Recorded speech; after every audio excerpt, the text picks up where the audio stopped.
ఈరోజు ఉదయకాలమందున మనం దేవుని పాదసన్నిధికి రావడానికి దేవుడు మనకు ఇచ్చిన మంచి అవకాశంను బట్టి నేను దేవునికి కృతజ్ఞతాస్తుతులు చెల్లిస్తూ ఉన్నాను. రండి ఈరోజు వాక్య ధ్యానం కొరకు 2వ కొరింథీయులకు రాసిన పత్రిక 5వ అధ్యాయము 20వ వచనమును చదువుకుందాం. కావున దేవుడు మా ద్వారా వేడుకొనినట్టు మేము క్రీస్తుకు రాయభారులమై దేవునితో సమాధానపడుడని క్రీస్తు పక్షముగా మిమ్మును బతిమాలు కొనుచున్నాము. గత కొన్ని రోజుల నుండి మనము దేవుని బిడ్డల యొక్క దేవుని ప్రజలైన వారి యొక్క సౌందర్యమును గురించి మనం ధ్యానించుకొనుచున్నాం. అయితే దేవుని వాక్యము దేవుని బిడ్డలమైన మన ప్రతి ఒక్కరి ఆధ్యాత్మిక సౌందర్యం ఎలా ఉండాలి అనే విషయాన్ని స్పష్టముగా మనకు తెలియపరుస్తుంది. అలాగే మన జీవితంలోని ప్రతి విషయంలోనూ ప్రతి కోణంలోనూ మనం దేవుని మహిమను కనపరచాలని దేవుడు మన నుండి కోరుచున్నాడు. మనం కొన్నిసార్లు మన ఆత్మీయ జీవితం విషయంలో అంత గంభీరంగా ఉండడము అవసరమా లేదా విధముగా ఉండాలా అని మనము అనుకుంటూ ఉంటాం. ఈ రోజులలో ఉన్న ఈ లోకంలో మనం ఏ విధంగా జీవించగలం అని అంటూ ఉంటాం. కానీ మనం ఈ విషయంలో శ్రద్ధ వహించాలి.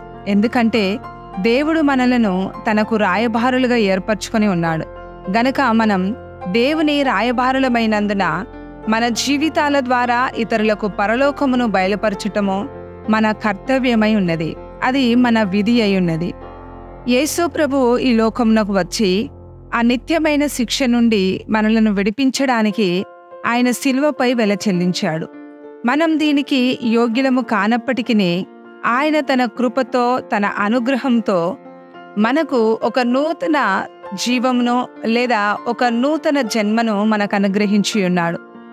ఇప్పుడు మనం దేవుని పిల్లలం కాబట్టి ఆ పరలోకపు పరిమాణము ప్రకారమే మన జీవితం పరలోకమునకు ఒక మాదిరిగా మారటం కర్తవ్యమై ఉన్నది.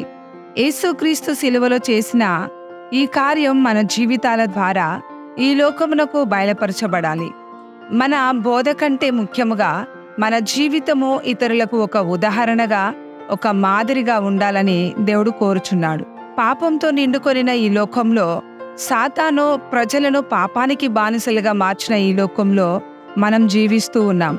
ప్రజలు ఆ సిలువను గూర్చిన సత్యము ఎరగక ఉన్నారు. కానీ దేవుడు మనల్ని ఒక సందేశంతో రాయబారులుగా నియమించి ఉన్నాడు గనక మన మాటలు కానీ మనం చెప్పే వాక్యంగానే వారిని దోషులుగా నిలబెట్టుటకు ముందే మన జీవితం వారికి ఒక ఓదార్పునిచ్చేలా ఉండాలి. వారు ఏ విధముగా క్రీస్తుతో సమాధాన పడవలెనో వారు తెలుసుకోవాలి. ఆ విధంగా మనం జీవించాలి. ఆ శాంతి యొక్క విలువను కూడా వారు అర్థం చేసుకోవాలి. మరి ఈ లోకానికి మన సందేశం ఏమిటంటే మనము ప్రజలను క్రీస్తుతో సమాధాన పరచడమే మన సందేశమై ఉన్నది. మనం రాజులకు రాజైన రాజుకు రాయబారులమై ఉన్నాం. మన ప్రభువైన యేసు రాజులకు రాజు అయి ఉన్నాడు. ఆయన ఈ లోకంలోనికి వచ్చి పరలోక దేవుని మహిమను వెల్లడి చేశాడు. అదే విధముగా మనం క్రీస్తుకు రాయబారులుగా ఉండడానికి దేవుడు మనకు ఈ ధన్యకరమైన భాగ్యాన్ని ఇచ్చి ఉన్నాడు. ఇది మన మంచి లక్షణాల వల్ల మనకు దొరకలేదు గానీ పరలోకమే తన అత్యధికమైన తన కరుణ తన కృప ద్వారానే మనకు ఈ సౌభాగ్యమును అనుగ్రహించి ఉన్నాడు. కాబట్టి ఈ రోజులలో ఇతరులు పరలోకం యొక్క మహిమను చూచినట్లు మనం జీవించుదాం. మనం నిజమైన దేవుని మాట లేక దేవుని వాక్యమును వినని ప్రజల మధ్యలో మనం జీవిస్తూ ఉన్నాం. కాబట్టి మన భుజములపై ఎంత గొప్ప భారం ఉందో మనం అర్థం చేసుకోవచ్చు. దేవుడు కోరుకున్నట్లయితే మనకంటే పవిత్రమైన పరిశుద్ధమైన దేవదూతలను పంపగలడు, పంపవచ్చు కూడా. మరి ఆ దేవదూతలు రాయబారులుగా ఈ పనిని ఎంతో సంతోషముగా చేయవచ్చు. ఎంతో విధేయతతో ఎటువంటి సంకోచం లేకుండా చేయగలవు ఒకవేళ దేవుడు పంపినట్లయితే. కానీ బలహీనులమైన మనము పరిశుద్ధుడైన ఆ దేవునికి రాయబారులుగా ఉండే సౌభాగ్యమును మనకిచ్చుటకు పరలోకమునకు ఎంతో మంచిగా అనిపించింది.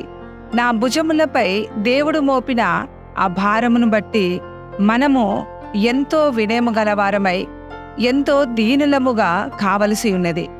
మనం ఈ బాధ్యతను నిర్వర్తించాలంటే మన హృదయం ఆ దేవుని ప్రేమతో నిండుకొని ఉండాలి. అప్పుడే మనం మన బాధ్యతను నిర్వర్తించగలుగుతాము. ఇతరుల ఎదుట బాహ్యంగా కనిపించే మన భక్తిని కనపరిచి వారిని తృణీకరించవద్దు. కానీ ప్రభువైన యేసు ఏ విధముగానైతే విజ్ఞాపన చేశాడో అదే విధముగా మనము కూడా వారి కొరకు దేవునితో వారు సమాధాన పడవలనని మనము విజ్ఞాపన చేయాలి. యేసు ప్రభువు ఈ లోకంలో జీవించినప్పుడు ప్రజలతో దయతో ప్రేమతో వ్యవహరించేవాడు. జనసమూహములు ఆయనను వెంబడించినప్పుడు వారితో ఎంతో జాలితో కరుణతో వ్యవహరించేవాడు. అయితే ప్రభువైన యేసు సంపూర్ణ పరిశుద్ధుడై ఉండి ఆ వెలుగు వైపు వారిని నడిపిస్తున్నప్పుడు మరి అయోగ్యులమైన మనము ఆ నిత్య వెలుగు వైపు, ఆ శాంతి వైపు నడిపించుటకు మరి మన ప్రవర్తన విషయంలో కానీ మన జీవితాల విషయంలో కానీ ఎంత జాగ్రత్త వహించవలెనో ఒకసారి ఆలోచించి చూడండి. ఈ రోజులలో మనం వాక్యం చెప్పడానికంటే మన మాటల కంటే ఎక్కువ మన చర్యలు లేక మన జీవితము గొప్ప శబ్దము ద్వారా ఆ సందేశంను అనేకులకు చేరనిద్దాం. దీని కొరకే దేవుడు మనకు సహాయము చేయునుగాక. తద్వారా మన జీవితంలోని ప్రతి కోణం ద్వారా దేవునికి మహిమ కలుగుతుంది. పరలోకం మనల్ని బట్టి గర్వపడుతుంది. దేవునికి నమ్మకమైన రాయబారులుగా కూడా మనం ఉండగలుగుతాం. రండి మనం ప్రార్థన చేసుకుందాం. కృపా కనికరము గల మా తండ్రి, నీ వాక్యము కొరకై నీకు వందనాలు. ఎంతో గొప్ప బాధ్యతను మాకు అప్పగించి ఉన్నావు.